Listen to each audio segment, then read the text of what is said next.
you thought I all should be really happy that I'm here, as opposed to where I was supposed to be, which was home watching DVDs of Supernatural while my roommate Dana ropes my back and tells me stories about her cats and her boyfriend.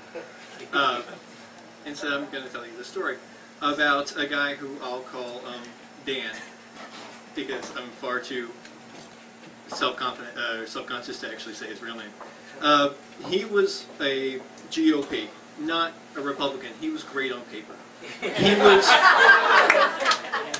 He was the perfect guy for me. He was a professional. He was a social worker. He was kind. He had the greatest hands to give me back rubs, which I always enjoy from anyone.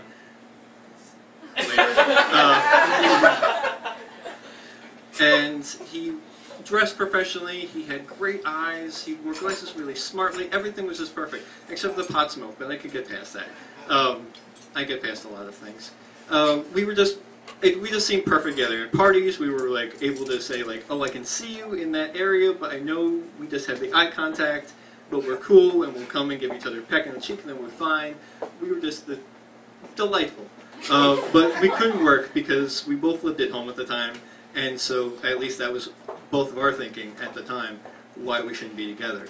So for the next 2 years, I wound up chasing other people and trying to find somebody who's exactly like him, but doesn't live at home. And of course I found out that there's no one exactly like him, or no one exactly like him who doesn't live at home. And so after a particularly bad breakup, I wound up messaging him on MySpace. Yes. And it's what the ancient people discussed about the internet. In the long, long ago. So I messaged him on MySpace and I tell him, like, I felt like we ended things badly, and he's like, I agree, and we wind up talking online, we talk on the phone a number of times, and we wind up meeting. And it's a beautiful meeting where we have dinner, we walk around, we talk, we laugh, we joke. It's like we never stopped anything. And we talk about what we want in our future. Like, we both say in basically the same exact way, we want a house, we want 2 kids, we want a dog, we want a cat, we want our lives, and we see it in the exact same moment. And I'm like, I want to say something, like, I would like that with you. And he's like, I have to say something too. And he says the most romantic thing. He says, I really want to have sex with you tonight. And I'm like, yay! This is perfect! Because at the time, my roommate had also gone to created a relationship through Friends with Benefits, where she had sex with a guy for like a year, and then suddenly they were dating, and they didn't realize how it happened, but it was just wonderful. I'm thinking, this is exactly how it's going to happen for me. And so it was major. It wasn't gushing, but it was pretty darn close.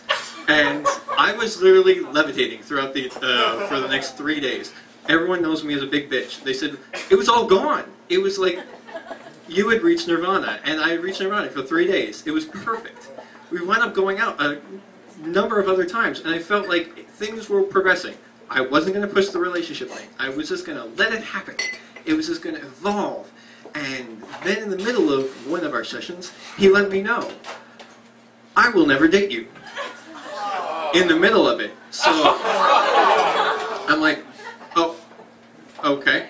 And he let me know why, which they seem like really good reasons. One, we don't communicate well, obviously, considering when this is happening. 2, he let me know that he will never want to listen or get to know any of my friends, ever. Ouch. And the third, which is the most important thing, is I don't go out drinking enough.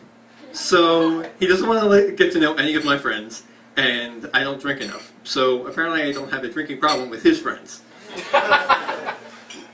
So in the end, I wind up not seeing him anymore, and I wound up being devastated for months and looking for love in all the wrong places, until I realized I don't want a Friends with Benefits. I don't want that whole, fuck him until he loves me type of situation.